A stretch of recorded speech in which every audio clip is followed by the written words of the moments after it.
दोस्तों, आज की इस वीडियो में हम आपका भारत में प्रौद्योगिकी और लोक प्रशासन का एक चैप्टर है। तो आज हम आपके इस चैप्टर का थर्ड लेक्चर देखेंगे जो कि लास्ट लेक्चर होगा। तो प्लीज़ आप वीडियो को पूरा देखना ताकि सारी बातें आपको आसानी से समझ में आ सकें। तो दोस्तों, यहाँ आज हमें सबसे पहले समझना है भारत में ई गवर्नेंस से संबंधित पहल। देखिए, यहाँ कहने का मतलब है कि भारत में ई गवर्नेंस को बढ़ावा देने के लिए कौन-कौन से कार्य किए गए या कौन-कौन से कदम उठाए गए हैं। तो इसको आज हम समझते हैं। भारत में सूचना तकनीकी क्रांति में अग्रणी देश रहा है, जिसने सरकारी संस्थानों, सेवा वितरण, ग्रामीण विकास, स्थानीय स्वच्छ संस्थानों, शिक्षा, प्रशिक्षण, अर्थव्यवस्था और कई अन्य क्षेत्रों में इसके प्रयोग को बढ़ाया, जिसका शासन की प्रणाली पर व्यापक प्रभाव पड़ा। कहने का मतलब है जो सूचना तकनीकी क्रांति है, उसमें एक भारत काफ़ी आगे हो गया है। कि देखो दोस्तों, साफ तौर पर हमें दिख रहा है आज जो टेक्नोलॉजी है वो काफ़ी ज़्यादा तेज़ी से भारत में फैल रही है और इसका प्रभाव हम देखते हैं कि भारतीय प्रशासन के अंतर्गत जो ग्रामीण विकास हो रहा है या जो सरकारी सेवाएं हैं उसमें हम तकनीकों के प्रयोग को आसानी से देख सकते हैं। शिक्षा हो गया, प्रशिक्षण हो गया, अर्थव्यवस्था का जो क्षेत्र है वहाँ पर भी हम तकनीक के प्रयोग को आराम से देख सकते हैं। व्यापक पैमाने पर तकनीक का प्रभाव इन सभी सेक्टरों में पड़ा है। इस दिशा में सरकार ने डिजिटल शासन को सूचना प्रौद्योगिकी अधिनियम 2000 द्वारा वैधता प्रदान की, जो इलेक्ट्रॉनिक डेटा विनिमय के माध्यम से किए गए लेन-देन के लिए कानूनी स्वरूप प्रदान करता है। तो दोस्तों, हम यहाँ पर बात कर रहे हैं ई गवर्नेंस से संबंधित पहल, यानी कि सरकार ने जो तकनीकों के प्रयोग को मतलब किस तरह से मान्यता दी है, किस तरह से प्रयोग करके प्रशासन या शासन को चलाया है। तो ई गवर्नेंस की जो पहल है, जो कदम है सरकार के द्वारा जो उठाए गए हैं, उसमें हमें एक देखने को मिलता है, सूचना प्रौद्योगिकी अधिनियम 2000। मतलब ये कि सरकार ने डिजिटली शासन को वैधता प्रदान करने के लिए, एक मान्यता देने के लिए एक अधिनियम पारित किया था, जो कि सूचनाओं के आदान-प्रदान से संबंधित है। मतलब क्या है, देखो, पहले तकनीकों के आधार पर तो शासन किया नहीं जाता था। पहले जो शासन था वो कागज़ों के ऊपर होता था, इलेक्ट्रॉनिक माध्यम में नहीं होता था, इसलिए पहले कानून वगैरह भी नहीं थे। इसीलिए डिजिटली शासन को वैधता प्रदान करने के लिए जो तकनीक की सहायता से जो शासन चलाया जाता है, उसको वैधता, उसको लेजिटिमेसी देने के लिए एक अधिनियम बनाया गया जिसको कहते हैं सूचना प्रौद्योगिकी अधिनियम 2000। सारी बातें समझ में आएंगी, बस आप पूरा देखिए वीडियो को, सारी बातें आपको आसानी से समझ में आ जाएंगी। आईसीटी आधारित ई गवर्नेंस को गति प्रदान करने के लिए राष्ट्रीय ई गवर्नेंस योजना 2003 लाया गया, जिसे प्रभावी और पारदर्शी तरीके से देश भर में सार्वजनिक सेवाओं के वितरण में तेजी लाने के उद्देश्य से प्रारंभ किया गया। वर्तमान में भारत में 749 मिलियन लोग इंटरनेट का उपयोग कर रहे हैं और ब्रॉडबैंड कनेक्शन 2022 के अंत तक 5,50,000 गाँव तक पहुंचने की उम्मीद है। ब्रॉडबैंड कनेक्शन का मतलब है वाईफाई, ठीक है? तो इतने गाँव तक पहुंचने की उम्मीद रही है या अंत तक इतना पहुंच गया होगा, ऐसी उम्मीद रही है। देखिए दोस्तों, क्योंकि 2022 तो ऑलरेडी बीत चुका है, तो ये थोड़ा आंकड़े थोड़ा ऊपर नीचे हो सकते हैं। और यहाँ पर जो आंकड़े हैं, ये जो आपको यहाँ पे सूचनाएं दी गई हैं, इसमें थोड़ा सा अंतर हो सकता है कि कितने लोग यूज़ कर पा रहे हैं, कितने नहीं कर पा रहे अभी, इसमें थोड़ा अंतर हो सकता है। लेकिन यहाँ पे बात करनी है हमें कि जो पहल है ई गवर्नेंस से संबंधित, उसको बढ़ावा देने के लिए एक राष्ट्रीय ई गवर्नेंस योजना बनाई गई थी 2003 में। तो ये भी एक जो सूचना टेक्नोलॉजी है, जो सूचना प्रौद्योगिकी है, उसको बढ़ावा देने के लिए शासन में लाया गया था। सूचना अधिकार अधिनियम सूचना अधिकार अधिनियम 2005 में एक सक्रिय सामाजिक कानून ने भारतीय लोकतंत्र के इतिहास में प्रवेश किया, जिससे सार्वजनिक संस्थानों के उन नागरिकों को जानकारी प्रदान करने के लिए बाध्य किया गया जो इसका अनुरोध करते हैं। देखिए दोस्तों, एक्चुअली कई बार पहले हम लोग कई सारे जो ऑफिसर्स थे उनसे कई सारी सूचनाएं प्राप्त करने की कोशिश करते थे, लेकिन वो हमें सूचना नहीं देते थे। लेकिन इसी के चलते भारतीय सरकार में, भारतीय शासन में हम देखते हैं सूचना का अधिकार अधिनियम 2005 लाया गया, जिसके तहत सूचना का अधिकार नागरिकों को दे दिया गया। इंफॉर्मेशन का जो एक्ट है वो लाया गया था। तो राइट टू इंफॉर्मेशन जो एक्ट राइट टू इंफॉर्मेशन का जो ये अधिकार है, वो 2005 के अधिनियम के तहत सभी नागरिकों को दिया गया और इससे जो अधिकारी थे उनको उनके लिए ये बाध्य हो गया कि उन्हें सूचनाएँ देनी पड़ेगी जो भी उनसे माँगेगा। कोई व्यक्ति अगर उनसे सूचना माँगेगा तो उनके लिए ये बाध्य है कि उन्हें वो सूचना देनी पड़ेगी। इसके साथ ही राष्ट्रीय ई गवर्नेंस योजना 2006 में नागरिक केंद्रित शासन को सक्षम करने के लिए केंद्र, राज्य और जमीनी स्तर पर 27 मिशन मोड परियोजनाएं शामिल हैं। तो कहने का मतलब है यहाँ पर सिंपल शब्दों में समझो कि भारत की सरकार ने ई गवर्नेंस को यानी कि शासन चलाने के लिए टेक्नोलॉजी को शासन में किस तरह से शामिल किया, उसके लिए क्या-क्या कदम उठाए, शासन में जो गवर्नेंस है उसमें टेक्नोलॉजी के माध्यम से शासन किया जाए, ऐसे कौन-कौन से कदम उठाए? तो ऐसे हमें कई सारे कदम देखने को मिलते हैं, जैसे कि 2000 में एक अधिनियम बनाया गया था, सूचना प्रौद्योगिकी से संबंधित एक अधिनियम लाया गया था। इसके अलावा पूरे देश में राष्ट्रीय स्तर पर ई गवर्नेंस योजना लाई गई थी 2003 में। इसके साथ ही 2005 में सूचना का अधिकार दिया गया। सूचना का अधिकार क्या था? एक सुशासन के लिए एक बहुत बड़ा कदम था। नागरिकों को ये अधिकार मिला तो वो ऑनलाइन माध्यम के ज़रिए या किसी भी तरीके से अब वो सूचनाएँ प्राप्त कर सकते थे। तो ये ई गवर्नेंस का एक माध्यम था। इसके अलावा 2006 में कई सारी परियोजनाएँ राष्ट्रव्यापी स्तर पर, पूरे देश के स्तर पर लाई गई थीं। इनमें से यहाँ पे कुछ परियोजनाएँ दी गई हैं। तो जो जो 2006 में यहाँ पे जो राष्ट्रीय स्तर पर ई गवर्नेंस से संबंधित जो परियोजनाएँ लाई गई थी, यहाँ पर वो दी गई हैं। तो इन्हें देख लेते हैं एक-एक करके। जैसे कि कंप्यूटरीकृत ग्रामीण सूचना प्रणाली परियोजना।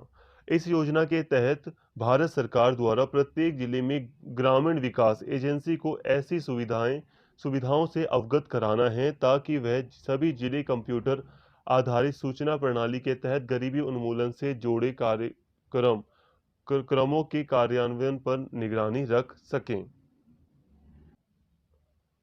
इसका मतलब है कि जितने भी ग्रामीण विकास से संबंधित जो एजेंसियां हैं, उनको जो जिले प्रशासन के अंतर्गत जो कंप्यूटर आधारित जो काम हुआ है या जो कंप्यूटर में जो सूचनाएं सेव की गई हैं, वो ग्रामीण विकास एजेंसियों को मुहैया कराना। मतलब ये कि अब बहुत सारी ग्रामों की जो सूचनाएं हैं, गरीबी से संबंधित जो सूचनाएं हैं, समस्याओं से संबंधित जो सूचनाएं हैं, वो कंप्यूटर आधारित सूचनाएं मतलब कंप्यूटर के आधार पर ग्रामीण विकास एजेंसियों को उपलब्ध करा के उन्हें उनके कार्यों में एफिशिएंट बनाना। मतलब कि जैसे कि गरीबी उन्मूलन कार्य है या कोई भी कार्य है, तो वो ग्रामीण एजेंसी जो भी संस्था है, जो भी एजेंसी, वो अपना कार्य तब ज़्यादा अच्छे से कर पाएगी जब उसे सूचना आसानी से उपलब्ध हो पाएगी। तो यहाँ पे जो ग्रामीण विकास से संबंधित जो एजेंसियां हैं, उन्हें कंप्यूटर्स के द्वारा सूचनाएं प्रदान करने की बात की गई थी इस मिशन में। ई चौपाल ई चौपाल के तहत भारत के ग्रामीण कृषकों को तकनीकी साधनों के माध्यम से उनके कृषि उत्पादों के विपणन की यानी कि व्यापार की सुविधा को पहुंचाना है। इसके तहत भारत में आईटीसी लिमिटेड के माध्यम से ग्रामीण स्तर से जुड़े किसानों की समस्याओं के समाधान व्यवस्था की गई है।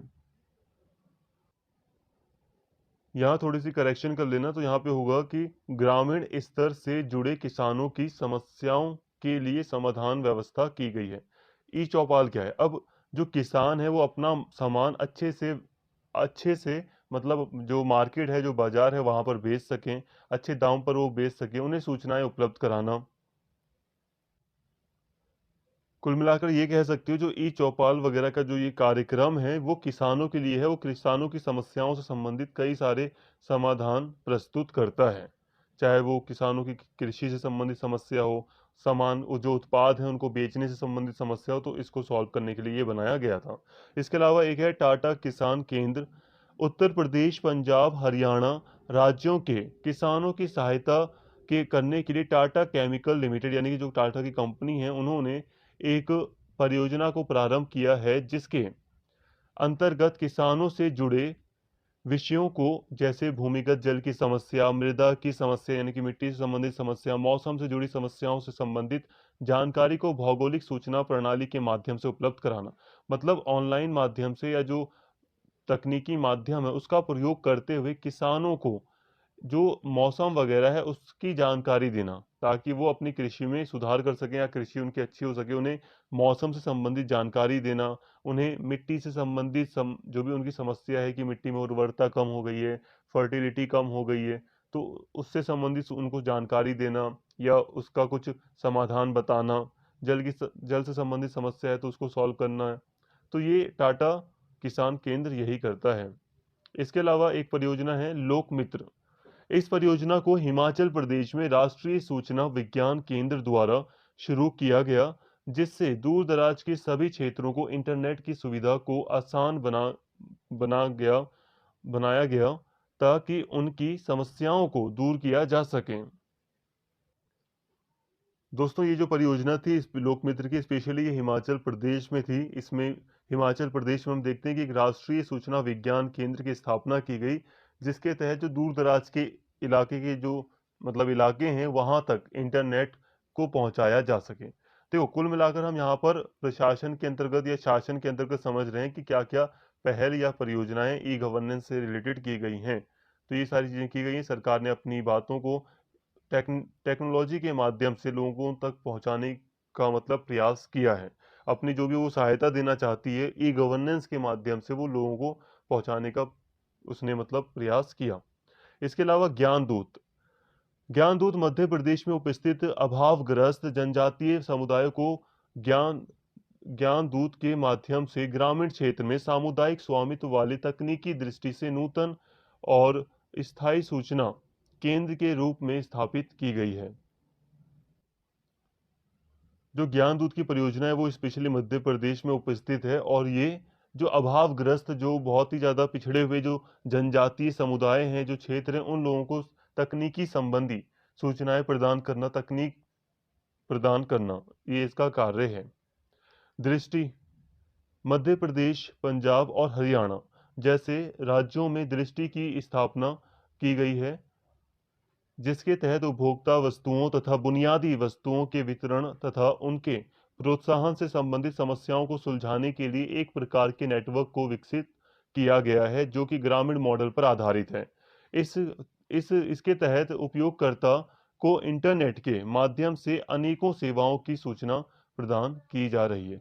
दोस्तों, ये जो एक संस्था कह लो, एक दृष्टि की स्थापना की गई है, जिसका जो मुख्य काम है वो जो उपयोगकर्ता वगैरह हैं, स्पेशली जो पंजाब, हरियाणा, मध्य प्रदेश, ये जो राज्य हैं, यहाँ पर इसकी स्थापना हुई है, और जो उपभोक्ता समूह है, वस्तुओं वगैरह की जो खरीदारी करता है, या जो उपभोक्ता समूह है, उसकी समस्याओं को हल करने से संबंधित इसका काम है।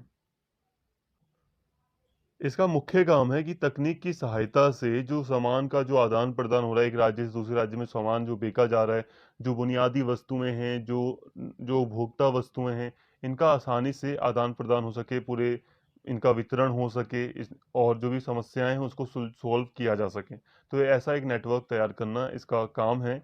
इसके अलावा जो उपयोग करता है उनको इंटरनेट के माध्यम से कई सारी ये जानकारी देती है, या कई सारी सेवाएं इसके द्वारा प्रोवाइड की जाती है दृष्टि के द्वारा। तो यहाँ हमने कई सारी बातों को समझा, इतना बहुत है, इतनी परियोजनाएं। तो यहाँ पे जो टॉपिक था आपका वो था भारत में ई गवर्नेंस से संबंधित पहल। इसी में हम देखते हैं डिजिटल इंडिया की बात की गई है। इसे हम समझते हैं अब ये क्या है। ये इंपॉर्टेंट टॉपिक है, काफी इंपॉर्टेंट टॉपिक है, जो पहल से संबंधित जो टॉपिक है। और आधुनिक टाइम में हम आज के टाइम में हम वर्तमान समय की बात कर सकते हैं कि डिजिटल इंडिया कार्यक्रम आज हम देख सकते हैं। तो डिजिटल इंडिया कार्यक्रम क्या था, इसको समझते हैं। डिजिटल इंडिया कार्यक्रम संचार एवं सूचना प्रौद्योगिकी मंत्रालय की एक अनोखी पहल है, जिसका मुख्य प्रमुख उद्देश्य डिजिटल रूप में भारत को सक्षम बनाना और ज्ञान आधारित अर्थव्यवस्था के रूप में रूपांतरित करना है। साथ ही साथ सरकारी कार्यों से जुड़ी जुड़ी प्रक्रियाओं को एक नया रूप देना, उनमें डिजिटलाइज सेवा का प्रारंभ करना और इलेक्ट्रॉनिक रूप में सूचना को उपलब्ध कराना, तथा सरकारी सेवाओं को नागरिकों की पहुंच तक आसान बनाना। इसका मतलब बिल्कुल साफ है। देखो, डिजिटल इंडिया का मतलब बिल्कुल साफ है कि इंडिया को डिजिटल बनाना, मतलब जो भारत के जो नागरिक हैं उनको सरकारी सेवाएं डिजिटल माध्यम से प्रोवाइड कराना, इलेक्ट्रॉनिक माध्यम का प्रयोग कर कर, ऑनलाइन प्लेटफॉर्म प्रदान करना। ठीक है, सूचनाएं उन्हें कैसे प्रदान की जाए, इलेक्ट्रॉनिक माध्यम से। तो जो भारत का जो मंत्रालय था सूचना प्रौद्योगिकी का, मतलब जो संचार एवं सूचना प्रौद्योगिकी मंत्रालय था, उसकी पहल थी डिजिटल इंडिया। चाहे आप इसे प्रधानमंत्री का भी कह सकते हो कि प्रधानमंत्री के द्वारा, जो भारत के प्रधानमंत्री नरेंद्र मोदी रहे हैं, तो उनके द्वारा ये कार्यक्रम लाया गया था। उन्हीं की सरकार के द्वारा ये कार्यक्रम लाया गया डिजिटल इंडिया का। इसका मतलब बिल्कुल साफ है कि इंडिया को डिजिटल बनाना। इसे डिटेल में समझते हैं। डिजिटल इंडिया के 3 प्रमुख क्षेत्र होते हैं या हैं, ठीक है? 3 प्रमुख क्षेत्र हैं। नागरिकों का डिजिटल सशक्तिकरण, मतलब जो नागरिक हैं, उनको डिजिटली रूप से काफ़ी चीज़ें सिखाई जाएँ, उनको सशक्त बनाया जाए कि कैसे क्या चीज़ का किस चीज़ का उपयोग करना है और कैसे वो किसी जो साइबर क्राइम वगैरह होते हैं उससे बच सकते हैं। तो डिजिटली रूप से सशक्त बनाना, उनको सशक्त बनाने में ये भी चीज़ें शामिल हैं कि उनको जो डिजिटल माध्यम है वो प्रोवाइड कराना। कई बार हम देख रहे हैं कि सरकार के द्वारा स्कूलों में मोबाइल्स वगैरह भी प्रोवाइड किए जा रहे हैं। तो वो सब इसी कार्यक्रम के अंतर्गत आते हैं कि नागरिकों का डिजिटल सशक्तिकरण, नागरिक उपकरण के रूप में अवसंरचना का विकास। तो जो मोबाइल वाला एग्जांपल दिया वो आप यहाँ पे ऐड कर सकते हैं। नागरिक उपकरण के रूप में अवसंरचना का विकास मतलब ये है कि डिजिटल उपकरण प्रदान करना, एक जो इंफ्रास्ट्रक्चर होता है उसको तैयार करना। जैसे कि हम देख रहे हैं 4G आया, फिर 5G आ रहा है। ये क्या है? ये पूरा का पूरा इंफ्रास्ट्रक्चर है। जैसे जैसे ये पूरे दूर दराज के एरिया में फैल जाएगा तो ये पूरा का पूरा एक ठोस इंफ्रास्ट्रक्चर खड़ा हो जाएगा, जिसके माध्यम से डिजिटली जो चीज़ें हैं उनका उपयोग और भी ज़्यादा ईज़ी होगा और बहुत लोगों तक, मतलब सभी लोगों तक उसकी पहुँच पूरी तरह हो पाएगी। माँग निर्धारित शासन एवं सेवाएँ, मतलब आसानी से सरकार के द्वारा जो नागरिक माँग है, मतलब नागरिक जो भी चाहता है, आसानी से उसको वो सेवाएँ प्रोवाइड कराना सरकार के द्वारा, या जो भी सूचनाएँ नागरिक चाहता है उसको नागरिक को देना, आसानी से, जो कि डिजिटल माध्यम से ही संभव हो पाएगा। अब यहाँ पे डिजिटल इंडिया के प्रमुख स्तंभ हैं, मेन है ये, तो इसे हम समझ लेते हैं कि आखिर डिजिटल इंडिया के प्रमुख स्तंभ क्या हैं। देखो दोस्तों, डिजिटल इंडिया के प्रमुख 9 स्तंभ हैं जो कि निम्न हैं।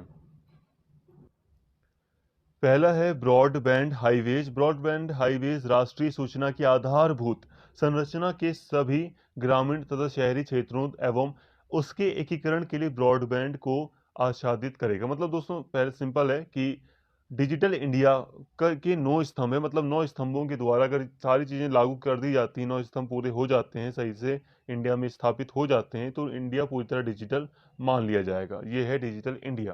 तो डिजिटल इंडिया में हम देखते हैं कि 9 स्तंभ हैं। 9 स्तंभ में से यहाँ पे पहला है ब्रॉडबैंड हाईवेज। ब्रॉडबैंड हाईवेज को आप सिंपल शब्दों में समझें, ये समझ लो जो वाईफाई का जो नेटवर्क है उसको फैलाना। इसके अलावा मोबाइल तक सबकी पहुंच। दूसरे स्तंभ का मुख्य उद्देश्य सर्वव्यापक मोबाइल कनेक्टिविटी के लिए बुनियादी ढांचा बनाना है। देखो, अब मोबाइल तक सबकी पहुंच हो, तो ये इसका दूसरा स्तंभ है। इसके तहत हम देख भी रहे हैं कि सरकार के द्वारा मोबाइल जैसी चीज, या जो जो मोबाइल से संबंधित जो आईपैड वगैरह हैं वो सरकार के द्वारा कई स्कूलों में दिए भी जा रहे हैं। स्पेशली मैंने यूपी में ये चीज़ देखी है। मोबाइल तक सबकी पहुंच, ये दूसरा स्तंभ हो गया। इसके अलावा है सार्वजनिक इंटरनेट। तीसरा स्तंभ इंटरनेट उपयोगकर्ता की संख्या बढ़ाने पर बल देता है। अब जो तीसरा जो स्तंभ है वो इंटरनेट के उपयोग पर ज़्यादा बल दे रहा है, मतलब ज़्यादा से ज़्यादा लोग इसका उपयोग करें, ज़्यादा से ज़्यादा लोगों तक इसकी पहुंच हो। ये है इसका तीसरा स्तंभ, सार्वजनिक इंटरनेट, मतलब सब तक पहुंच हो, ज़्यादा से ज़्यादा लोग इससे जुड़ें। इसके साथ ही चौथा स्तंभ है ई गवर्नेंस तकनीक। तकनीकी की मदद से सरकारी तंत्र में सुधार करना। चौथे स्तंभ के रूप में ई शासन, इस स्तंभ का उद्देश्य सबसे विस्तृत है। इसके माध्यम से सरकार विभिन्न क्षेत्रों में सुधार ला रही है। देखिए दोस्तों, जो चौथा स्तंभ है वो चाहता है जो ई गवर्नेंस है उसमें तकनीक की सहायता से जो सरकारी तंत्र है, जो उसमें जो भी भ्रष्टाचार वगैरह फैला हुआ है, जो कमी है, जो भी क्षमताओं में कमी देखी जा रही है सरकारी तंत्र की, तो उसमें सुधार करना। चाहे वो भ्रष्टाचार हो, चाहे वो सरकारी अधिकारियों में जो क्षमताएं हैं उसकी कमी हो, तो ई गवर्नेंस की सहायता से उसमें सुधार लाना। ई क्रांति, सेवाओं की इलेक्ट्रॉनिक डिलीवरी। पांचवा स्तंभ ई क्रांति से जुड़ा हुआ है, जो सेवाओं की इलेक्ट्रॉनिक डिलीवरी से संबंध है। इसके दो भाग हैं, ई शिक्षा और ई स्वास्थ्य। देखिए दोस्तों, अब बहुत सारी चीजें जो ई क्रांति सेवाओं की इलेक्ट्रॉनिक डिलीवरी है, इसका मतलब है कि कुछ या बहुत सारी जो चीजें हैं उनको डिजिटली लोगों को प्रोवाइड कराना, जैसे कि ई शिक्षा हो गया। आज हम देखते हैं कोविड के टाइम पर हम देखते हैं कि पूरी तरह ऑनलाइन क्लास हो रही थी। स्कूल हो, कॉलेज हो, हर जगह हम देख रहे थे ई शिक्षा के माध्यम से, ई एजुकेशन के माध्यम से जो डिजिटली या इलेक्ट्रॉनिक माध्यम से शिक्षा फैलाई जा रही थी। और ई स्वास्थ्य को भी हम देखते हैं कि ऑनलाइन माध्यम से कई सारे डॉक्टर्स अपने मरीज को देख रहे थे। तो इसका एक पांचवा स्तंभ है ई क्रांति सेवाओं को इलेक्ट्रॉनिक डिलीवरी, मतलब बहुत सारी जो सेवाएं हैं, बहुत सारी जो सर्विसेज हैं, उनकी इलेक्ट्रॉनिक माध्यम से वो होने लगे, यही इसका एक पांचवा स्तंभ है। जैसे कि उदाहरण दिया गया है ई शिक्षा और ई स्वास्थ्य। इसके अलावा जो छठा स्तंभ है वो है सबको सूचना, मतलब जो सूचना है वो सबके लिए प्रोवाइड हो, मतलब वो सभी को मिल सके, आसानी से सभी लोगों को सरकार से जो भी सूचनाएं चाहिए वो मिल सके, ये व्यवस्था करता है। ये इसका छठा स्तंभ है। इलेक्ट्रॉनिक निर्माण में शून्य आयात। अब यहाँ पर जो सातवां स्तंभ है वो बात करता है कि जो इलेक्ट्रॉनिक सामान है उनका शून्य आयात हो, मतलब ये कि सातवां स्तंभ चाहता है कि जल्द से जल्द भारत इस चीज में सक्षम हो जाए कि इलेक्ट्रॉनिक से संबंधित भारत कोई सामान भारत दूसरे देशों से ना खरीदे, बल्कि बेचना शुरू कर दे, एटलीस्ट दूसरे देशों से ना खरीदे। तो शून्य आयात का मतलब यही है कि चाहे वो बल्ब हो, चाहे वो कार हो, वो भारत में ही बने। ये है इलेक्ट्रॉनिक निर्माण में शून्य आयात, कि आयात ना करना पड़े, दूसरे देशों से हमें खरीदना ना पड़े, यही है। इसके अलावा नौकरियों के लिए आठवें स्तंभ के माध्यम से सूचना प्रौद्योगिकी आधारित रोजगार का सृजन करना। इस उद्देश्य को पाने के लिए सरकार आईटी क्षेत्र की नौकरियों के लिए छोटे छोटे कस्बों और गांवों में रहने वाले लोगों को प्रशिक्षित करने का काम कर रही है। अब देखिए दोस्तों, आईटी सेक्टर कितनी जल्दी जल्दी डेवलप हो रहा है। बहुत सारे लोग कंप्यूटर सीखकर या कंप्यूटर के माध्यम से कई सारे एम्प्लॉयमेंट ले रहे हैं। आज हम देख रहे हैं कि कंप्यूटर की डिमांड बहुत ज़्यादा बढ़ती जा रही है। सूचना प्रौद्योगिकी यानी कि जो आईटी सेक्टर है, उसमें सरकार कई सारा रोजगार कई सारा रोजगार का सृजन करना चाहती है। तो डिजिटल इंडिया के माध्यम से सरकार जो रोज बेरोजगारी की जो समस्या है, इसको भी हल करना चाहती है। ये इसका आठवां स्तंभ था। इसके अलावा अर्ली हार्वेस्ट प्रोग्राम, नवा एवं अंतिम अर्ली हार्वेस्ट कार्यक्रम है।